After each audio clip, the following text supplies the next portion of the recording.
Ang bahaging ito ay hatid sa inyo ng Philippine Sports Commission. Looking for the best deals? Head to Robinson's Department Store, your one-stop shop for daily essentials and unbeatable savings. Don't miss out. Shop now!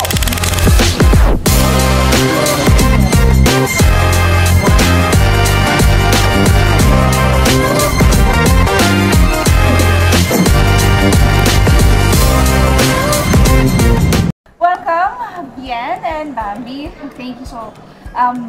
Gaano na ba kaiba yung dami yung nakasing event eh? 10 years of tennis, pickle, and paddle now compared to the time when you were just starting. Lahat ba? Well, ganun siya kaiba. Siguro, lahat na ng sports, well, racket sports na try na namin ngayon. So, alam na rin namin kung ano ba yung gusto namin or ano pa yung nag-enhance sa laro namin. Pero, siguro para sa akin, kung paano kami mas naging close through racket sports, through pickle, soft tennis, paddle. So, kasi lagi ko na si Bambi kasama sa mga tournaments palalo. Ikaw, Bambi? Ngayon naman siguro in terms of racket sports, mas nag-focus ako ngayon sa pickle and paddle. And then, medyo bumalik ako ng tennis this year. Wow! So, yun nga. Since nag-boom yung pickle and paddle, bigla na rin bumalik yung tennis. Okay. So, lately din kasi marami rin ako invite sa tennis. So, at least nababalik ko yung first love na sport ko talaga. Balikan natin yung journey nyo. Paano ba kayo nagsimula sa racket sport? Ano yung una? Unahin ko muna si ate. Well, syempre kami, nag-start talaga kami sa tennis kasi family of tennis players kami. So, lawn tennis ang first. And then, nung college, nag-ano na ako, soft tennis. Doon na ako ni-recruit ng Philippine Soft Tennis Association. And then, well, last year, nag-start na kami, last year, nag-start naman ako mag-pickle kasama si Bambi. And then, nag-paddle kasama ulit si Bambi. Well, si Bambi actually mga nag-introduce sa akin ng pickleball and ng paddle. Siya yung mas nauna sa akin maglaro ng two new sports namin ngayon. So, ayan, siya mas master. Ano naman yung naging drive mo? Paano ka napunta sa pickle and paddle? Pickleball, kasi nauna yung family naming lahat. Tapos, since we're from Lucena, so buong Lucena Club naglalaro. So parang kami na lang yung hindi pa in dun sa sport. And then at first yung try namin, hindi namin gusto. Ako, personally, hindi ko pa siya nagustuhan. Kasi parang, ano ba to, ang liit ng court, tapos konting palo mo nag-out. Tapos eventually kasi, yung community ng pickleball, especially dun sa Lucena, naging close lahat. Like from sa mga anak, yung mga wife, yung husband. Yes. How did it start? Well, Kuya kay din. Kuya Carl. Kay Kasi Kuya. actually, si Mami talaga nag-introduce ng sports sa family namin kay Kuya Carl. Kasi ang goal niya talaga is maging free education, maging scholar ang mga kuya ko and then even kami. So, ayun, si Kuya Carl nag-start ng tennis and Kuya Borgie. And then ako and then Bambi. Dati actually kami mga saling pusa or nangihingi pa kami ng medal before sa Milo. Kasali lang ako. Ganyan mga tennis. So, Okay. So ngayon, kayo na yung naglalaro. And then you started winning competitions. Parang na-expect nyo ba na makakaabot kayo part of the Philippine team, exploring new sport and winning medals? Ako, honestly, ako hindi. Kasi yung sa tennis, since nag-start ako bata, so parang syempre ina-expect na habang tumatanda ka, dapat gumagaling ka, so nananalo ka. Pero nung nag-try ako ng different sport, hindi ko ina-expect na same yung magiging parang achievement ko sa tennis. Like, nung nag-soft tennis ako, since very new lang sa akin siya, parang binigyan lang ako ng less than a year to prepare for the SEA Games. Parang ako, kaya ko ba to? So, I think kasi nandun yung masyadong competitive eh. So, parang pag nag-focus ako sa isang may goal, parang ayoko nang hindi ako magaling. I mean, kahit hindi ako manalo, pero ayoko lang nang mahina ako dun sa ginagawa ko. Doon nag-switch din kami ng pickleball and ng paddle. Ang goal ko naman is ayoko naman akong masabihan ng tennis player lang yan. Kasi parang pag pickleball ka, kailangan may pickleball play. Pag paddle player ka, dapat marunong ka mag-paddle. Dapat may mga adjustments ka sa play. So ako, parang minake sure ko na naaralin ko yung bawat style ng sports para hindi lang ako masabihan ng tennis player lang yan. Ang bahaging ito ay hatid sa inyo ng Smart Sports. Ang programang ito ay hatid sa inyo ng Bank of the Philippine Islands. Do more with BPI. What was the challenge of transitioning from soft tennis to paddle to bigger? Well, siguro sa akin kasi parang I see every sport has their own uniqueness. So actually parang helpful siya for me yung pickleball and paddle sa soft tennis. Siyempre, part pa rin ako ng national team and yung goal ko pa rin is national team and which is sa soft tennis. So yung pickleball and paddle na pagiging yung reflexes ng pickleball, masyadong intense yung game din ng pickleball and at the same time, medyo finesse din doon. And then sa paddle naman, medyo strategic siya. So which is, need ko rin naman sa soft tennis. So very, sa akin, parang incorporating, kumbaga, for soft tennis. So kaya parang mas naengganyo ako maglaro ng two new sports kasi nakakatulong siya sa soft tennis. Since nabanggit mo na competitive ka, would you rate yourself excellent in those two new sports? Wag natin sabihin excellent yan. Baka may mga magalit. Hindi naman. I think, pwede kong sabihin na kaya kong laruin yung sport ng the way na kung paano siya dapat laruin. Okay, well, naging teammates na kayo in a few tournaments.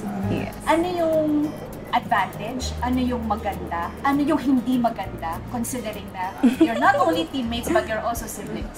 Parang wala na kami. Well, for me, parang wala. Kasi parang, well, para sa akin, mas gusto ko pa yung magkaroon ako ng impact to other people na maengganyo ko sila to play sports, to get into sports. So, lalo na ngayon sa amin sa soft tennis, mas pinopromote namin sila sa grassroots. So, mas gusto ko pang sabihin na si Bien, pinopromote niya ng sports, kesa sa si Bien, number 1 yan, or si Bien, 4-time SEA Games gold medalist. Parang wala na ako medyo sa point na gano'n, na parang I'm not after na for the title, for the awards, but for the impact to other people na try nyo kayo mag-soft, try mo mag-pickle, mag-paddle, or any sport na baka sakaling magustuhan nyo. So, kasi para for me, ang sports kasi will change your life eh. Okay. Ayan, naiyak na. How? Okay, how did it change your life? Well, sa akin, unang-una, I wouldn't be here if not for sports, if not for soft tennis. So, kaya yung parang lahat ng na-achieve ko or nakuha ko or kung ano man meron ako is dahil sa sports. Well, dahil sa soft tennis, lawn tennis, pickleball, and paddle. So, masaya ako na nakapasok ako sa sports.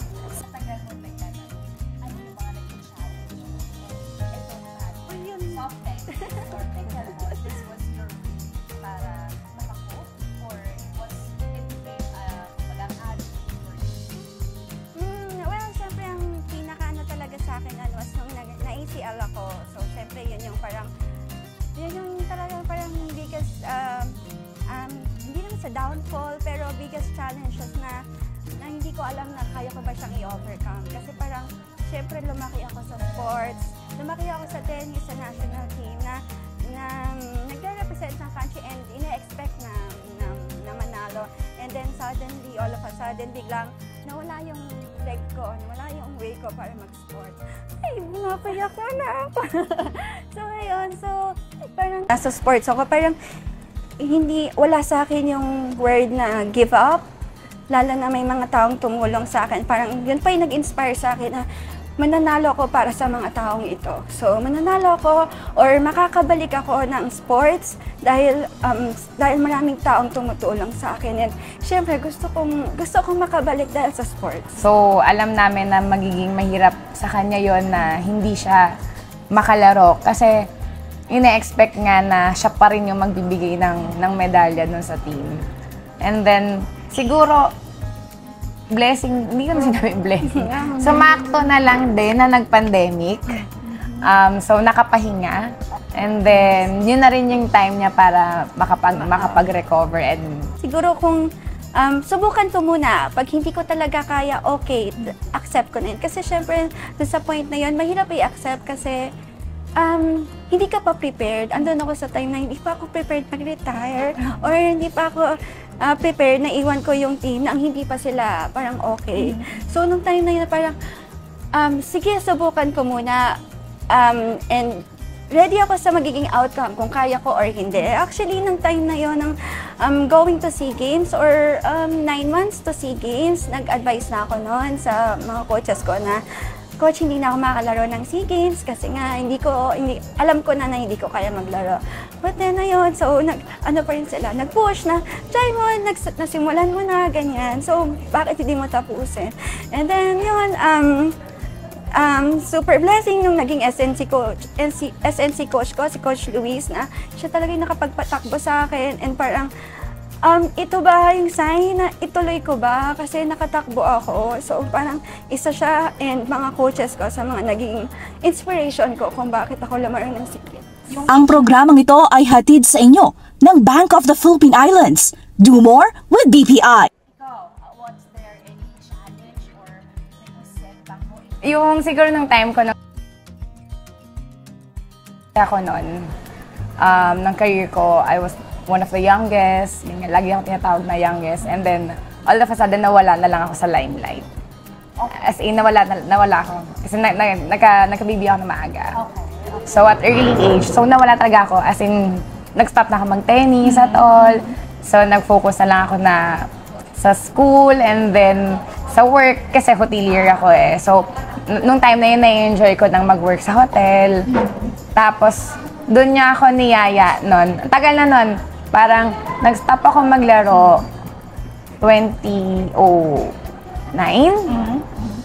Tapos yung SEA Games is 2019. So 10 years na hindi na ako lumalaro at all. Wow, paano ka nakabalik? As in, hindi ko rin alam. Magaling lang talaga siya. Niyaya niya ako na kung gusto ko daw bang mag-try ulit. Ewan ko, biglang nung SEA Games, parang in-all out ko na talaga. Then siguro nga since host country, nandun yung family, then parang siguro comeback ko rin, diba, na parang, eto na ako, diba? Eto na ako. So sobrang sobrang blessing nung dumating yung SOF, and parang new life, new sport.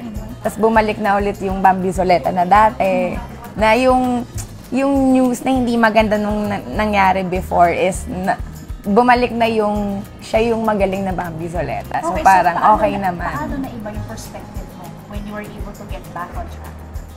Kasi di ba 10 years is no nagsastart. Oo, ayoko na talaga. Yung siguro yung support system, since yung team ko nun, yung mga coaches din nun, parang naniniwala naman sila na hindi, kaya mo yan. Kasi parang, syempre wala namang magaling sa simula, hindi pwedeng hindi ka mag-hard work, mag-training. At saka iba na yung sistema ng katawan. Yes. Baby. Oo, iba na talaga din. Tapos parang pinupush lang naman din nila ako ng pinupush. Since yung okay din kasi sa soft nun, everyday talaga yung training namin. So parang hindi nila ako tinitigilan hanggat hindi ko nakukuha yung isang bagay. Then kahit hindi ako nananalo ng mga tournaments namin, parang okay lang, masaya sila. Sabi ko, buti pa dito, kahit natatalo, masaya lang sila sa akin. So parang nung major tournament na, syempre parang nahihiya naman ako na wala akong i-deliver. Kasi nga, pinagkatiwala nila sa akin yung SEA Games na kinuha nila ako, tapos wala akong ma-deliver. So parang yun na lang din yung naging parang hugot ko na para sa kanila. Well, sa akin, basta ang focus ko is ang loyalty ko always para sa Pilipinas, para sa bayan. So, kinuha ako as national athlete, so ang focus ko is to deliver medals kasi yun yung trabaho ko, kumbaga, and that is my goal. So, doon lang ang focus ko kung maglaro. So, kung hindi nila ako i-line up, focus pa rin ako maglaro. Training pa rin. Kasi once na ako naman yung turn ko, once ito naman yung time ko, doon ko mini-make sure na pag ako yung line up nyo, kailangan ko makadeliver. Gusto ko mag-deliver. So, ganun lang yung mina-mindset ko always. Okay. Kung saan ka magpumunta, alam mo yun, alam niyang, laging niya akong ako yung backup na pag one call away, ate, punta ka dito, alam niyang dadating ako. Ikaw, pero kung gusto sa atin. Bantayan mo yung team, diba? Sana kung ano yung sinimulan natin is mapagpatuloy niyo pa. Ang programang ito ay hatid sa inyo ng Bank of the Philippine Islands. Do more with BPI. Waterproofing o sealant ba ang hanap mo? Sa German technology ng Sista, protektado ka hanggang 10 taon. Yan ang Tapal na tatagal.